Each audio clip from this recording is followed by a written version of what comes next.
السلام علیکم یا علیہ السلام مدد۔ آج نہج البلاغہ کا خطبہ نمبر 105۔ مولا علی علیہ السلام ارشاد فرماتے ہیں، میں نے تمہیں باغتے اور صفوں سے منتشر ہوتے ہوئے دیکھا،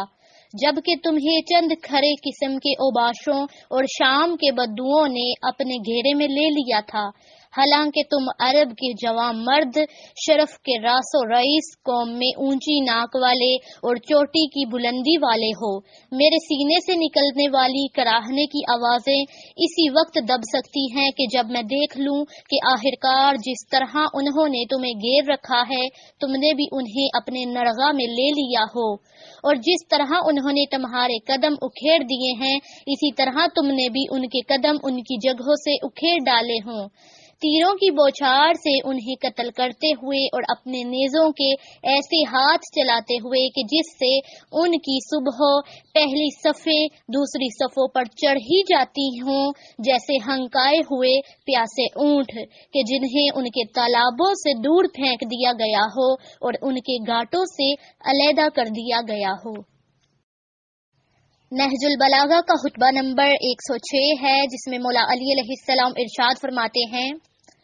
یہ ان خطبوں میں سے ہے جن میں زمانہ کے حوادث و فتن کا تذکرہ ہے۔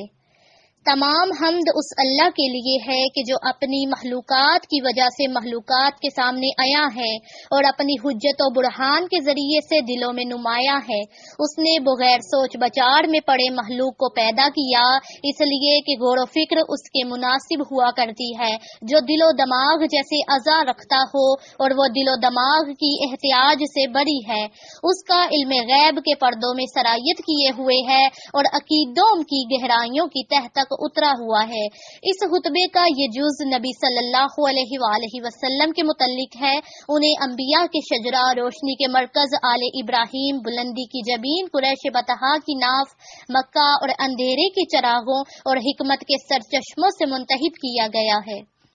اس خطبہ کا یہ حصہ بھی ہے کہ رسول اللہ صلی اللہ علیہ وآلہ وسلم سے متعلق، وہ ایک طبیب تھے جو اپنی حکمت و طب کو لیے ہوئے چکر لگا رہا ہو،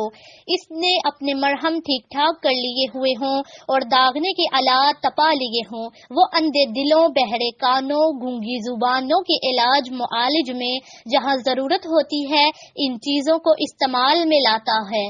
اور دو ایسے غفلت زدہ اور حیرانی و پریشانی کے مارے ہووں کی کھوج میں لگا رہتا ہے، مگر لوگوں نے نہ تو حکمت کی تنویروں سے ضیاء و نور کو حاصل کیا اور نہ علوم درخشاں کی چکمکاگ کو رگڑ کر نورانی شعلے پیدا کیے۔ وہ اس معاملہ میں چرانے والے حیوانوں اور سخت پتھروں کی مانند ہے۔ اہل بصیرت کے لیے چھپی ہوئی چیزیں ظاہر ہو گئی ہیں اور بھٹکنے والوں کے لیے حق کی راہ واضح ہو گئی ہے، اور آنے والی ساعت نے اپنے چہرے سے نقاب الٹ دی اور غور سے دیکھنے والوں کے لیے علامتیں ظاہر ہو چکی ہیں۔ لیکن تمہیں میں دیکھتا ہوں کہ پے کر بے روح اور بے بقالب اور عابد بنے پھرتے ہو، بغیر صلاح و تقوی کے، اور تاجر بنے ہوئے ہو، بغیر فائدوں کے، بیدار ہو مگر سو رہے ہو،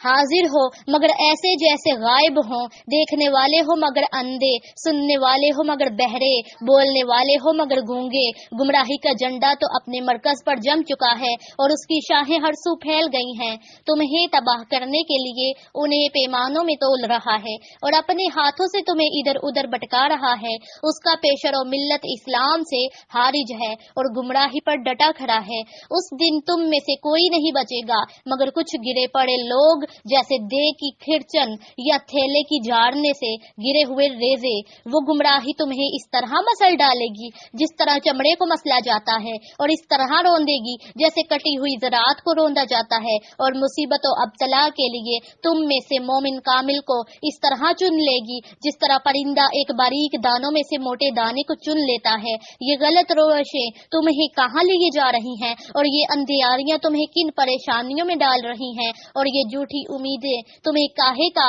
فریب دے رہی ہیں، کہاں سے لائے جاتے اور کدھر پلٹائے جاتے ہو۔ ہر میعاد کا ایک نوشتہ ہوتا ہے اور ہر غائب کو پلٹ کر آنا ہے۔ اپنے عالم ربانی سے سنو، اپنے دلوں کو حاضر کرو، اگر تمہیں پکارے تو جاگ اٹھو۔ قوم کے نمائندہ کو تو اپنی قوم سے سچ ہی بولنا چاہیے اور اپنی پریشانی خاطری میں یکسوئی پیدا کرنا اور اپنے ذہن کو حاضر رکھنا چاہیے۔ چنانچہ اس نے حقیقت کو اس طرح واشگاف کر دیا جس طرح داغے میں پروئے جانے والے مہرہ کو چیر دیا جاتا ہے، اور اس طرح اسے تہ سے چھیل دیا ڈالا، اور جسے ہی درخت سے گوند، باوجود اس کے کہ باطل پھر اپنے مرکز پر آ گیا